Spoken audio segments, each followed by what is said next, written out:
सच्ची। पहले नारायण को धन्यवाद दो कि लल्ला को सूचना दूं।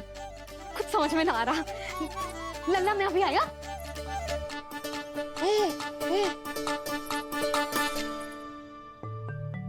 आपका बहुत बहुत धन्यवाद नारायण। अब शीघ्र ही मेरे लल्ला और उसके दाऊ को उनके नाम मिल जाएंगे, वो नाम जिससे वे पूरे संसार में पहचाने जाएंगे। अब लल्ला का बताती हूँ। लल्ला, तू जैसे ही 100 दिवस का हो जाएगा, तेरा और तेरे दाऊ का नामकरण हो जाएगा। हाँ हाँ, किंतु आपने तो बताओ ही ना, हम इन दोनों को मिलवा कब सकते हैं? क्या देख रहे हो, बताओ तो। यशोदा, पंडित जी ने कही कि दोनों भाइयों को मिलवाने के लिए कोई मुहूर्त की आवश्यकता ना है, तो हम चाहे तो इन्हें आज भी मिलवा सकते हैं। लल्ला सुनो तूने, तू आज ही अपने दाऊ से मिल सकते है। मैं अभी सारी तैयारियां करती हूँ। भव्य मिलन होगा गोकुल में, भव्य मिलन। कुंडली के अनुसार इन दोनों के 8 पुत्रों में से 2 जीवित बचे हैं। पहला तो रोहिणी पुत्र है, पर दूसरा कौन है? और वो कन्या कौन थी जिसे कंस ने मारा था? वासुदेव की कुंडली में अभी तक पुत्री योग बना ही नहीं है।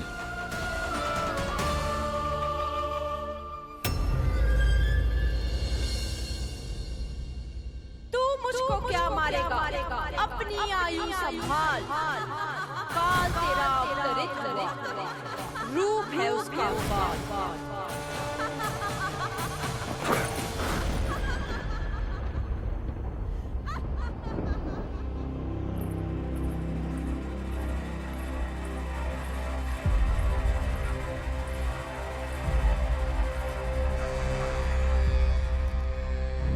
आधी रात को इस तरह से उठकर बैठे हुए हैं आप स्वामी।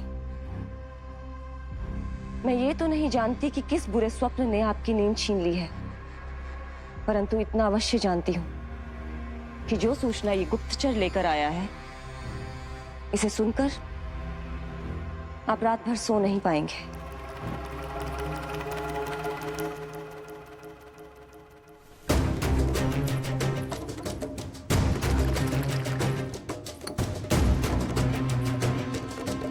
क्या सूचना है? महाराज, उत्कच मारा गया। उत्कच मारा गया। उत्कच मारा गया।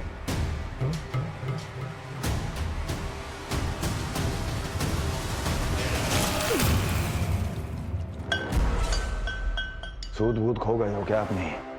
जो दिखता ही नहीं उसे मारा कैसे जा सकता है? इसने स्वयं देखा था महाराज।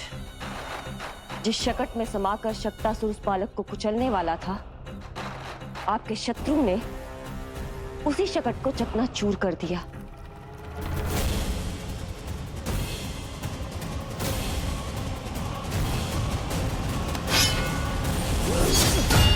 महाराज क्षमा। लगता है आपके सैनिक और तलवार दोनों की धार कुंद पड़ गई है महाराज।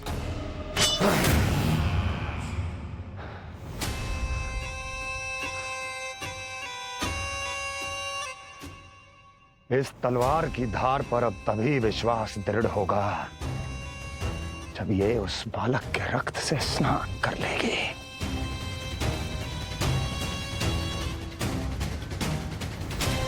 और कैसे? कैसे?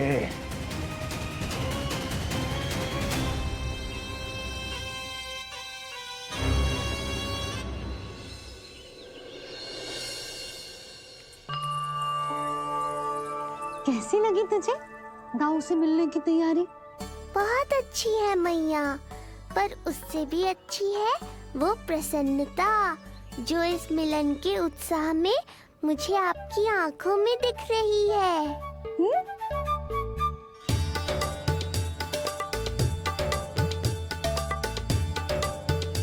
यशोदा, तुमने तो 2 भाइयों के मिलन को भी त्योहार बना दिया। हाँ तो जे किसी त्योहार से कम थोड़ी ना है। जे शुभ दिन दोनों भाई के मिलन को पूरा गांव देखेगो। तो फिर अब बड़ी मैया को बुलाओ ना मैया। जशोदा जी, रोहिणी जीजी इतनी प्रतीक्षा क्यों करवा रही है? इतने दिवस से छुपा के रखे लल्ला को, अब तो शीघ्रता करनी चाहिए ना, है ना भाभी? प्रतीक्षा अवश्य की है, किंतु फल भी तो मीठा मिलेगा। आती होंगी रोहिणी जीजी।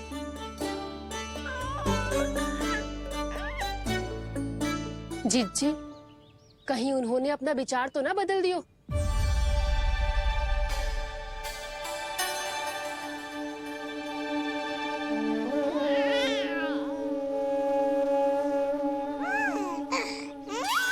कितनी शीघ्र चिंतित हो जाते हो आप सब। देखो आ रहे हैं वो। लाल छुपा रखने को विवश थी नियति की सताई, भूल के भय माज प्रभु की जग सम्मुख है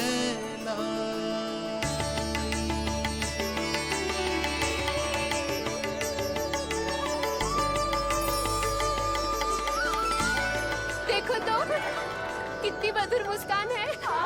और आंखें कैसी गंभीर और गहरी है। अरे अरे, ये तो हमारी नीलमणि की तरह सुंदर भी है। सही कह रही है तू, और कितना प्यारा भी है। और कितना पलसानी भी लग रहा है ये, है ना? तो देखो इसके। हाँ बिल्कुल, लाल लाल टमाटर की तरह। देखो तो दाऊ आए नहीं कि ये सब की सब मुझे भूल ही गई। अरे हटो सामने से, मुझे भी तो देखने दो।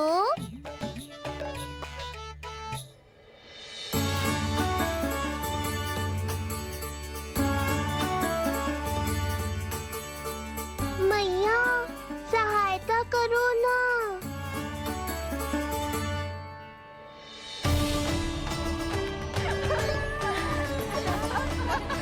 चलो हटो सब, हटो हटो हटो, हटो सामने से। चलो दोनों भाइयों को एक दूसरे से मिलने तो दो।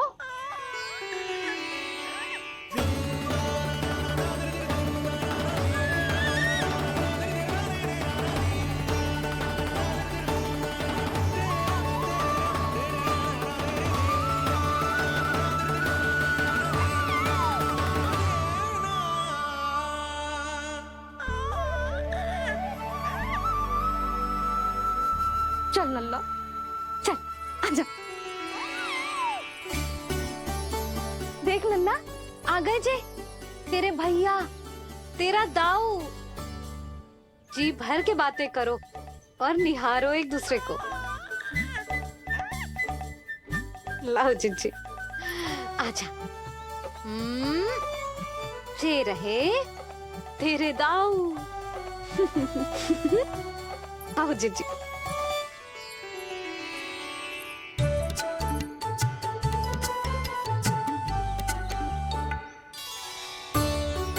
स्वागत है दाऊ। कितनी प्रतीक्षा के बाद अब जाकर आपसे भेंट हुई है।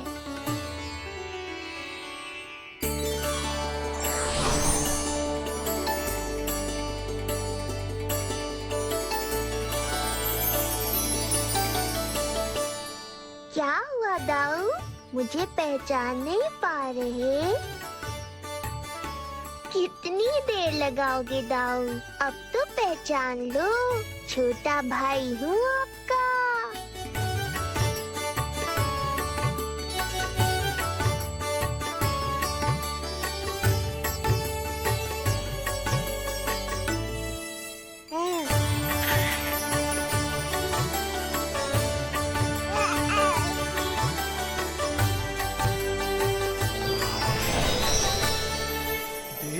प्रभु को भक्त शेष की आंखें है भर आई, भावुक हरि भी निहारे की अब मिलन की बेल आई।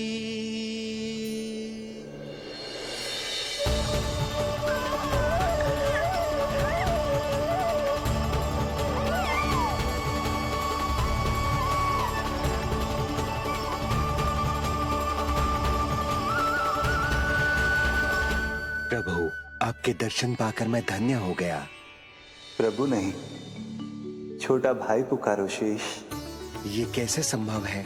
आप नारायण हैं, मेरे प्रभु। ये जानते हुए भी मैं आपसे बड़ा कैसे बन सकता हूँ? हर दुविधा की तरह इसका भी समाधान है शेष। अब तो हम एक दूसरे से मिल भी चुके हैं।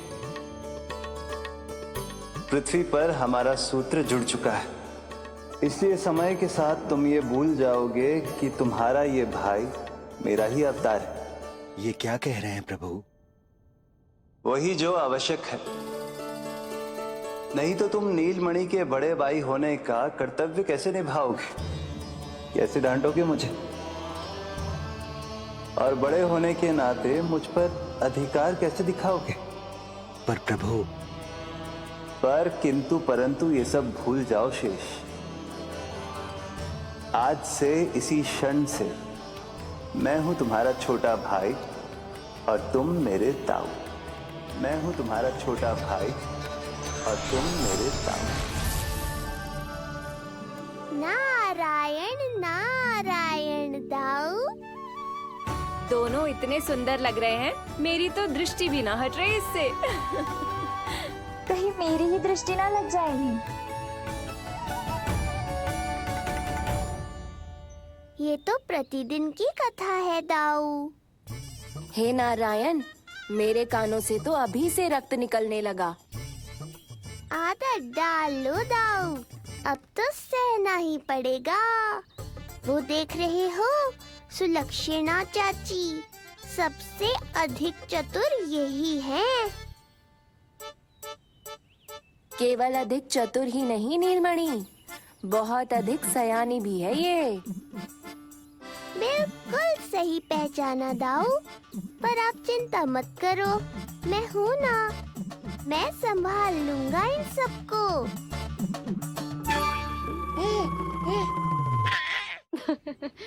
देखो तो जिज्जी, इन दोनों की दृष्टि एक दूसरे से ऐसी चिपक गई है कि अब हटने का नाम ही ना ले रही। ये सूचक है उस प्रेम के बंधन का जिसमें ये दोनों भाई आज के बाद सदा के लिए बंध जाएंगे।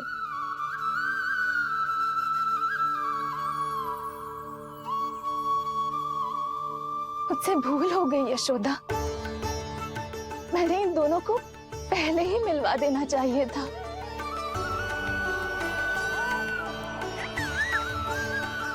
मैं कहती थी ना आपसे।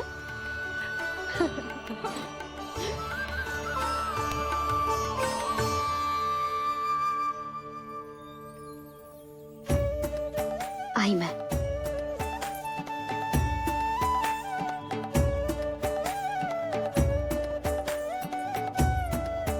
क्या सोच रहे हो ऐसे खड़े खड़े? देख रहा हूं दोनों भाइयों का ये मिलन किसी त्योहार से कम थोड़ी ना। सही कहा था तुमने।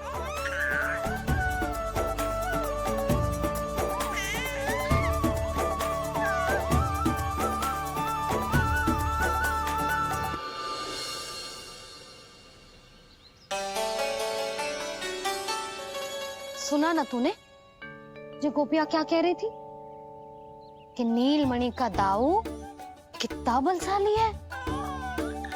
इसका तो यही अर्थ हुआ ना कि नीलमणि अपने दाऊ जितना बलशाली ना है। अब समझा मैया कि आज मुझसे इतना व्यायाम क्यों करवाया जा रहा है। पर मुझे पता है मेरा नीलमणि सबसे अधिक बलशाली है। हाँ। उज्जवल ने कही थी ना, नीलमणि ने यूं उड़ा दिया था काले कौवे को मथुरा की ओर। और उज्जवल ने तो ये भी कही थी कि नीलमणि ने अपने पांव से सकट पे प्रहार भी किया था। कैसे किया था प्रहार? ऐसे किया था। लग गई मैया को। कैसे किया था? फिर से बता कैसे किया था?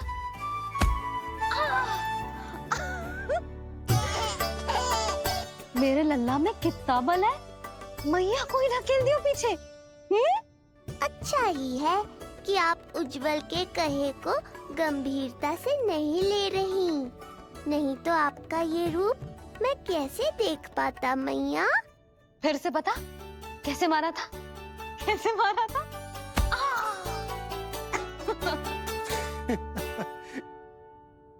लल्ला तू बड़े के जैसे कब से हंसने लगो?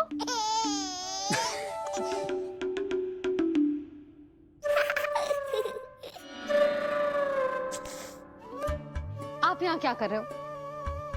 छुप छुप के मैया और लल्ला को खेलते हुए देखने के अतिरिक्त और कोई कार्य ना है आपके पास? कार्य तो है, पर यह अधिकार भी है कि मैं अपनी बड़ी सी पत्नी को अपने छोटे से लल्ला के साथ छोटे बालकों की तरह व्यवहार करते हुए देखूं। अब देख लियो ना, अब जाओ अपना कार्य करो। कार्य तो कर लूंगा, परंतु मेरा पेट मुझसे कह रहा है कि इसे भूख लगी। भूख लग गई? भोजन का समय होगा। अभी लगाती हूँ भोजन।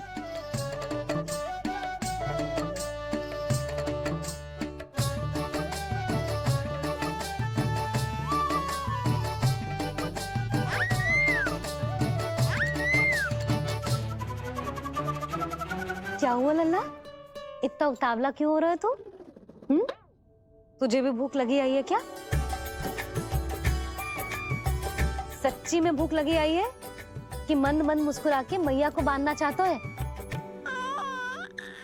तनिक रुक जा, तेरे बाबा को भोजन परोस के यूं गई और यूं आई। मेरा अच्छा लल्ला। आई।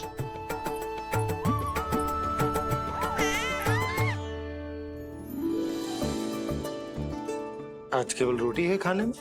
ना, दाल है ना, तरकारी भी है, दही है, लड्डू भी है।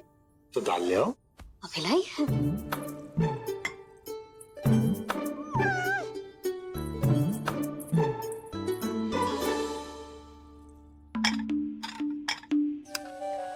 अवश्य भूख ही लगी होगी उसे। यशोदा,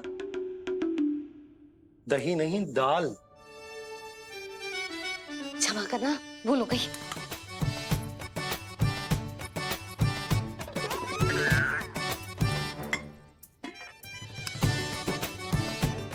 यशोदा, दाल दाल।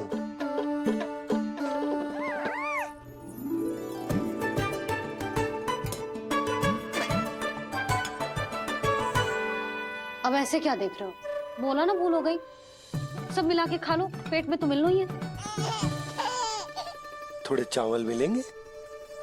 हाँ मिलेंगे, अवश्य मिलेंगे।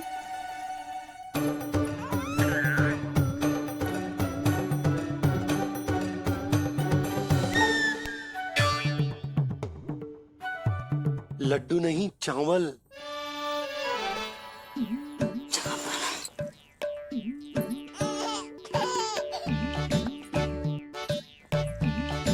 हंस क्या रहे हो जी?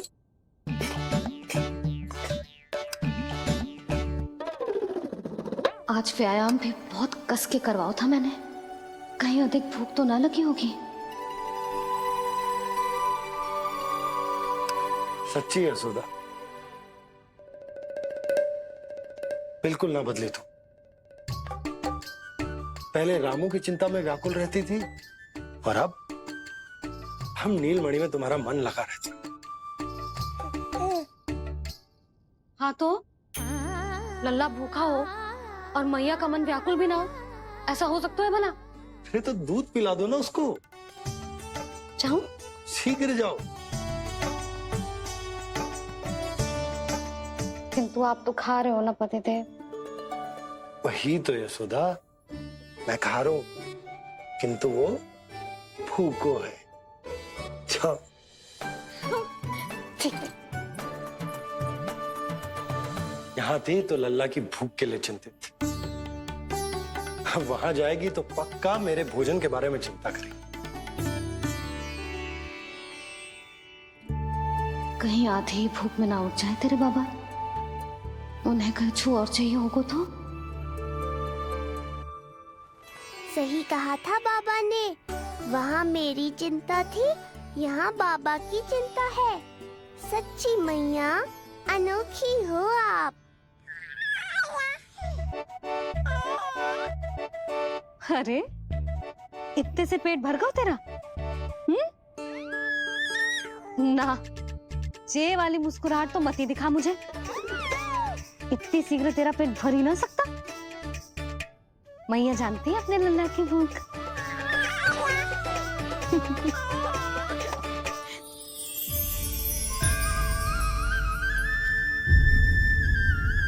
ये क्या है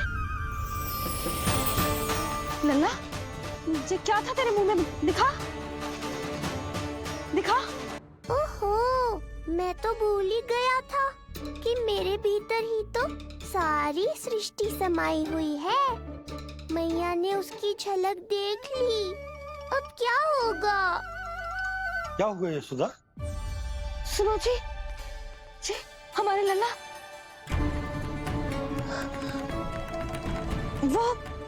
वो इसके मुंह में। क्या? भूल जाओ ना मैया, कुछ नहीं था मेरे मुंह में। लल्ला मुंह खोल के बाबा को दिखा। अरे क्या देख रही है उसके मुंह में? अवश्य ही मेरा दृष्टि भ्रम होगा, किंतु ऐसा भ्रम। अरे बताओ ना यशोदा, या फिर मुहूर्त शीघ्र ना बताने की बात का प्रतिशोध ले रही हो तुम? ना, ऐसी बात ना है। तो फिर बताओ ना, क्या बात है?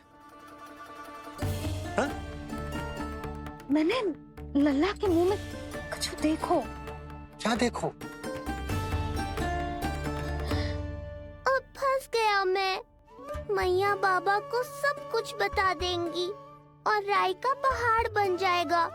फिर कैसे संभालूंगा इन दोनों को? ऐसे लगो जैसे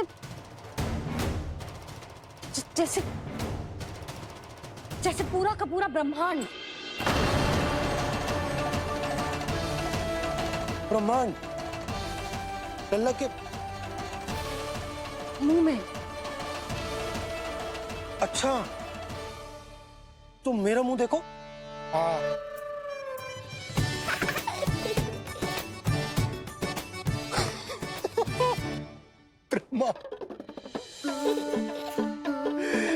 यशोदा, मुझे पता था आप मेरा उपहास उड़ाओगे। अरे नहीं, तुम देखो तो सही।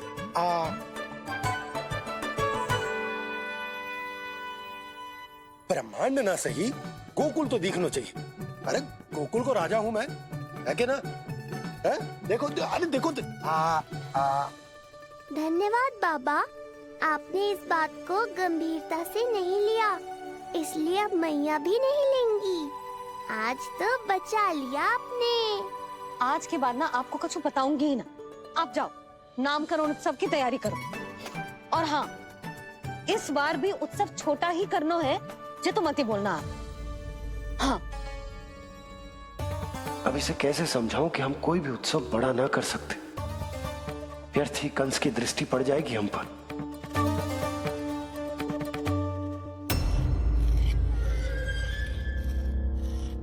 लगता है आपके सैनिक और तलवार दोनों की धार कुंद पड़ गई है महाराज। महाराज, मुझे भय था कि कहीं ऋषि गर्ग मुझे श्राप ना दे दे।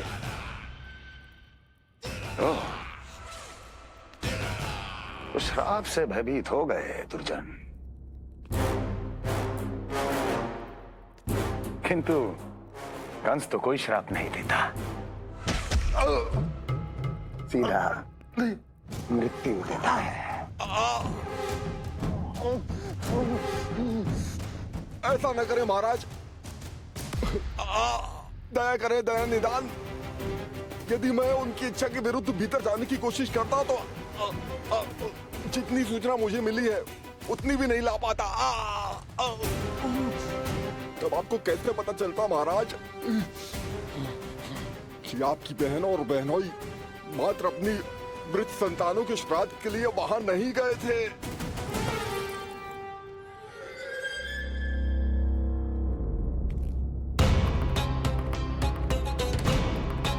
आगे बोलो। पूरी तरह तो नहीं सुन पाया महाराज, किंतु मैंने स्वयं अपने नेत्रों से देखा है महाराज। राजकुमारी देवकी ने ऋषि गर्ग के हाथ में कुछ दिया था।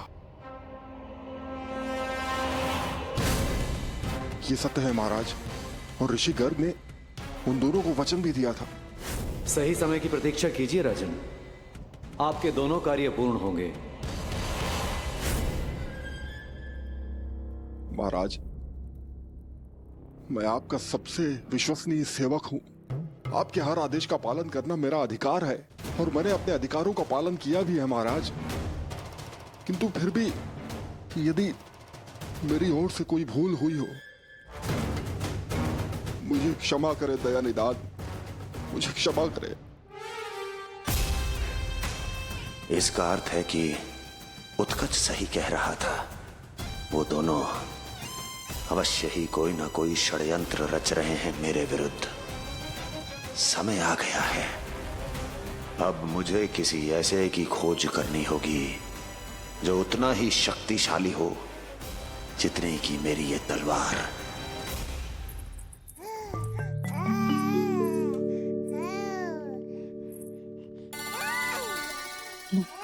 आप ही से पुकारने लगो जी, अभी तो आई हो रसोई में।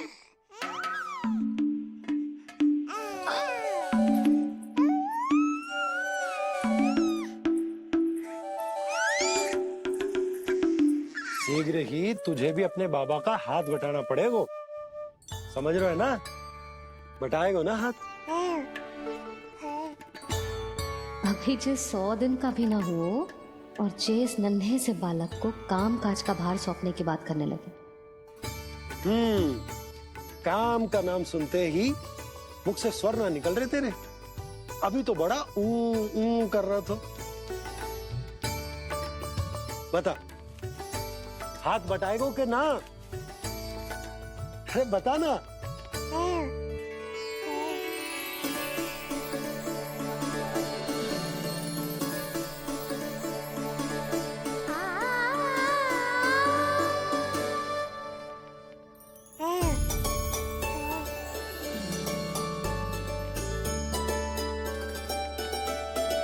कल तू पूरा 100 दिन को हो जाएगा लल्ला।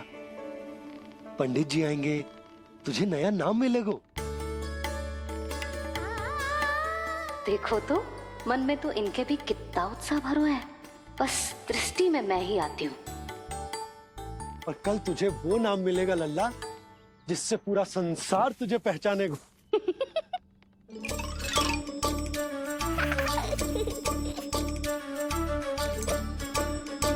अब लल्ला, कितना कार्य शेष है और तूने मुझे बातों में लगा लियो।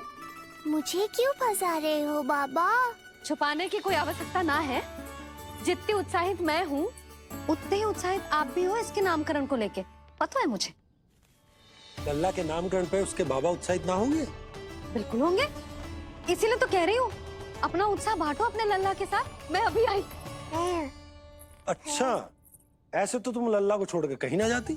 अभी कहाँ चली? रोहिणी जिज्जी के पास, और कहाँ? लल्ला और उसके दाव के नामकरण की तैयारी करनी है कि ना? कितने लोगों को आमंत्रित करना है, कितने प्रकार की मिठाइयाँ बनानी है, ढोल वाले को कितने बजे का समय देना है, ये सब सुनिश्चित करना है ना, ताकि ये उत्सव गोकुल का सबसे बड़ा उत्सव हो। अरे सूची देनी है जिज्जी को।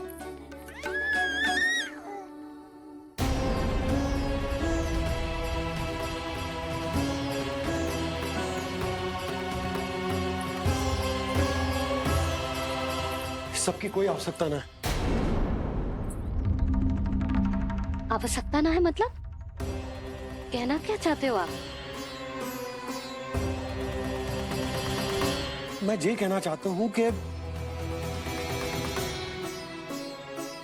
यशोदा, सत्य तो ये है कि हमें दुख में ना अत्यधिक दुखी होना चाहिए और ना सुख में अत्यधिक उत्साहित। प्रसन्नता कितनी भी क्यों ना, हमें उत्सव संयम से ही मनाना चाहिए। इतने वर्ष संयम ही तो रखा था ना नंद जी।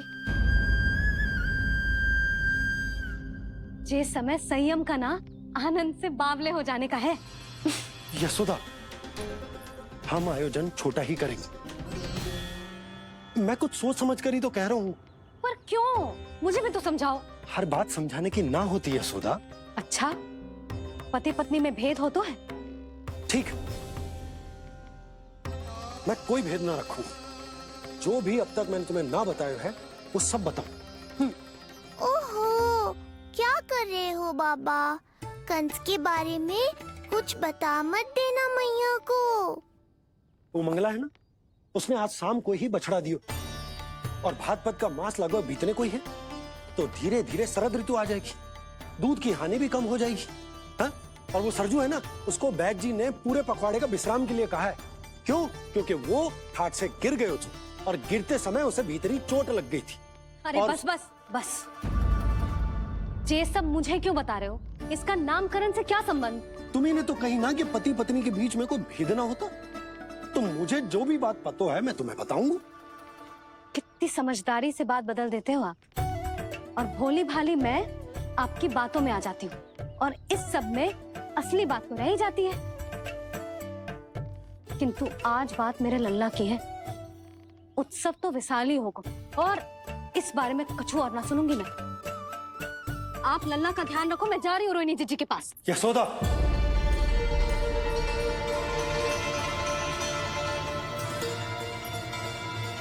बात केवल सुनने की ना होती, उसे समझना भी पड़ता है।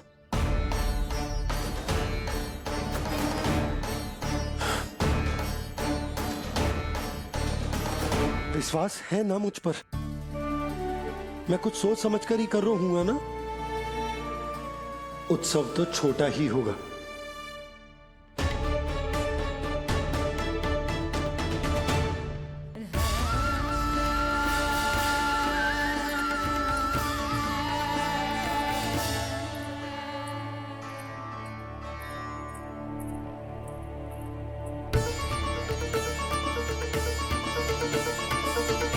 क्षमा करना लल्ला, तेरी मैया को डांटना पड़ गया। आपको मेरी सुरक्षा की चिंता है बाबा, समझता हूँ मैं, इसलिए आपने ये निर्णय लिया है। समझ में नहीं आता, कब, कौन सा निर्णय क्यों लेते हैं आप? यदि कंस को समझना इतना आसान होता तो कंस नहीं होता। ये नया सिंहासन उसके लिए है जो मेरा विश्वास पात्र बनेगा।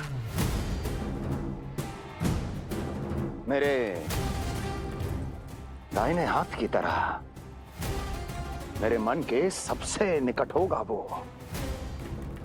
मंत्री परिषद में विशेष स्थान की प्राप्ति होगी। मेरे बाद पूरे राज्य के लिए उसी का वचन होगा।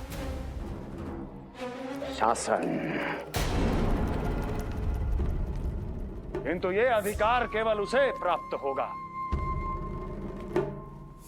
जो मेरी परीक्षा में उत्तीर्ण होगा। मेरा सबसे महत्वपूर्ण कार्य करेगा वो। इसलिए जाओ, कह दो सभी बाहुबलियों को, महाबलियों को, दैत्यों को, दानवों को, प्रेतों को, पिशाचों को, सभी को ये सूचना दे दो ना ना ना ना, सूचना नहीं, चुनौती दो कि यदि साहस है तो आए, मेरी परीक्षा में उत्तीर्ण हो और इस सिंहासन पर बैठने का अधिकार प्राप्त कर ले। जाओ। और हां, ये अवश्य कहना कि केवल वही आए जिनके हृदय में साहस का ज्वालामुखी धधकता हो, जिनकी तलवारें पर्वतों का सीना चीरने को व्याकुल हो, जिनकी संकल्प शक्ति इतनी दृढ़ हो कि मृत्यु से टक्कर ले लें। कायर नहीं चाहिए मुझे।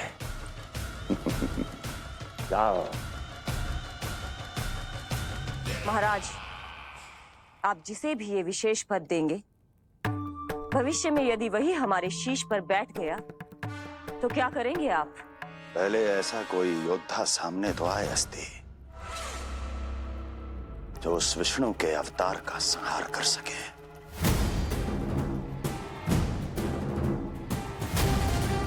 और जहां तक प्रश्न है हमारे शीश पर बैठने का, तो स्मरण रखो अस्ति, कंस को अच्छी तरह आता है ऐसे दुस्साहसियों को बीच दरबार में खड़ा करके अपनी उंगलियों के संकेत पर नृत्य करवाना।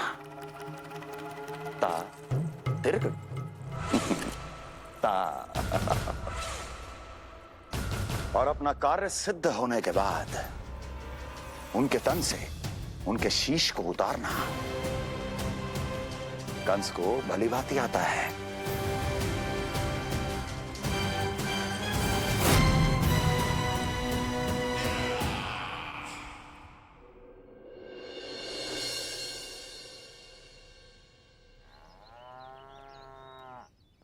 पूरे 100 दिन का होगा हुआ तो लल्ला, कम से कम 100 व्यक्ति तो आने चाहिए थे ना तेरे और तेरे दाऊ के नामकरण में। हाँ, अब तुम मुस्कुरा क्या रहो है? तू ही बता, जे भवन देख के लग रहा है कि यहाँ कोई उत्सव है? बिना अतिथियों के कैसा उत्सव और कैसा आनंद, तू ही बता। और मैं करूं भी तो क्या? पता है लल्ला, मुझे तो लग रहा है तेरे बाबा ना कंजूस होगा है। नहीं तो भला और क्या समस्या हो सकती है उन्हें बड़े आयोजन से? अरे गोकुल के राजा का लल्ला है तू, राजकुमार। यदि तेरा आयोजन बड़ा ना होगो तो भला किसका होगो?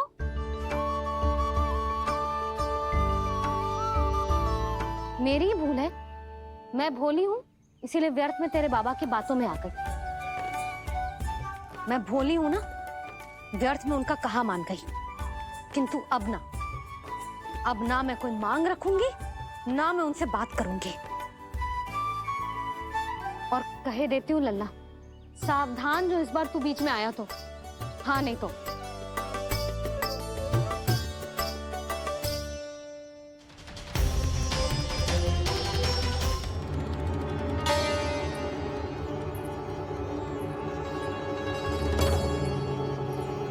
क्या होगा? हाँ, सब ठीक तो है ना?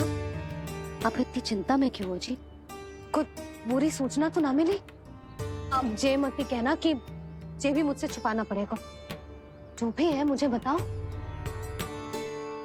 पंडित सदानंद जी महाराज वो नामकरण के लिए ना आ सके।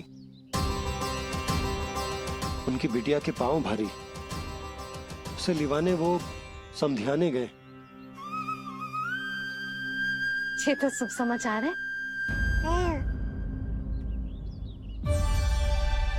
किंतु मेरे लल्ला का नामकरण अब वो सही मुहूर्त पे कैसे होगा?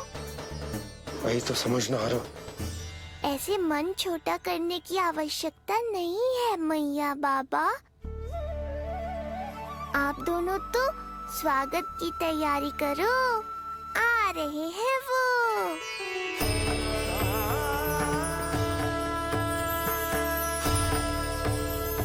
लो, आ गए वो जिनकी मुझे प्रतीक्षा थी।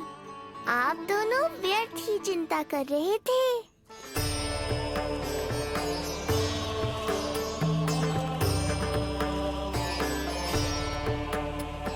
अब कौन करेगा मेरे लल्ला का नामकरण? ऋषि गर्ग, नंदराज, रानी भाभी, महान ऋषि गर्ग हमारे गांव में पधारे हैं।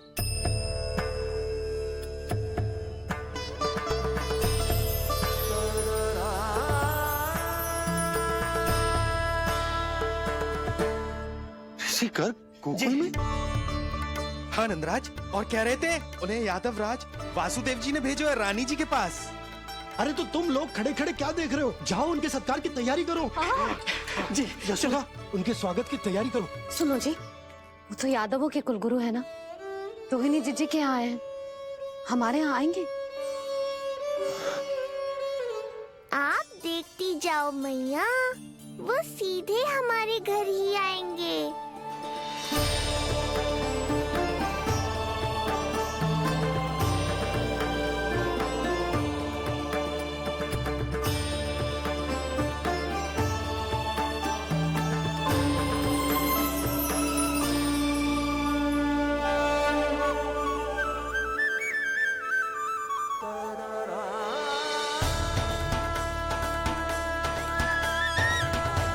ये क्या हो रहा है मुझे?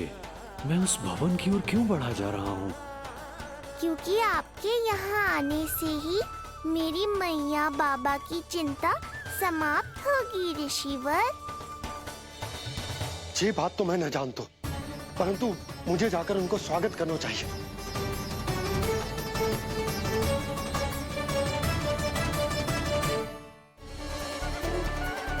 गुरुदेव, कल्याण हो। भगवान श्री नारायण के महान भक्त आज हमारे गांव में पधारे। हमारा जीवन सफल है गयो आज। वो भवन आपका है नंदराज? आपके शुभ चरण पड़ेंगे तो हमारा जय भवन पवित्र हो जाएगा। इतने बड़े ऋषि अगर हमारे घर पधारेंगे तो हमारे तो भाग्य ही संवर जाएंगे। मैया आपके दर्शन को तरस रही है ऋषिवर, संकोच मत कीजिए, अब आ भी जाइए। पधारिए गुरुजी। न जाने क्यों मेरे पांव अपने आप ही आपकी भवन की तरफ जाने को व्याकुल है नंदराज। पधारिए गुरुदेव, आइए।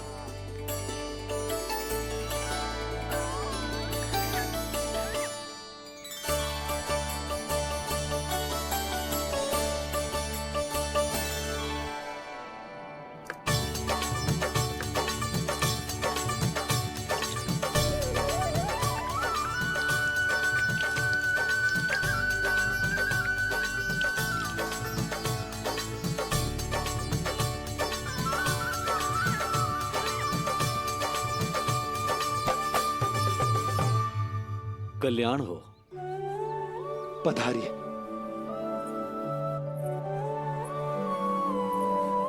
आया तो था मैं रानी रोहिणी के भवन में, पर पता नहीं कैसे यहाँ खींचा चला आया। विराजिए गुरुदेव। महाराज, आप इसे भी रोहिणी जीजी का ही घर समझिए, मैं अब भी बुला कर लाती हूँ। महाराज, ये हमारा सौभाग्य है कि आपने यहाँ आना स्वीकार किया। कहिए, क्या सेवा करूं मैं आपकी? मुझे आपके भाई वासुदेव ने भेजा है नंदराज।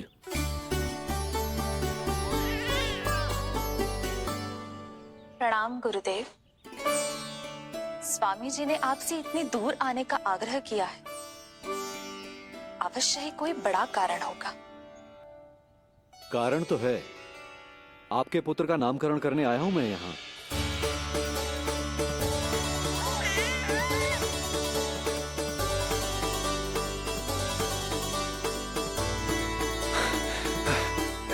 ऋषिवर, तब तो आप अत्यंत ही शुभ दिन पधारे।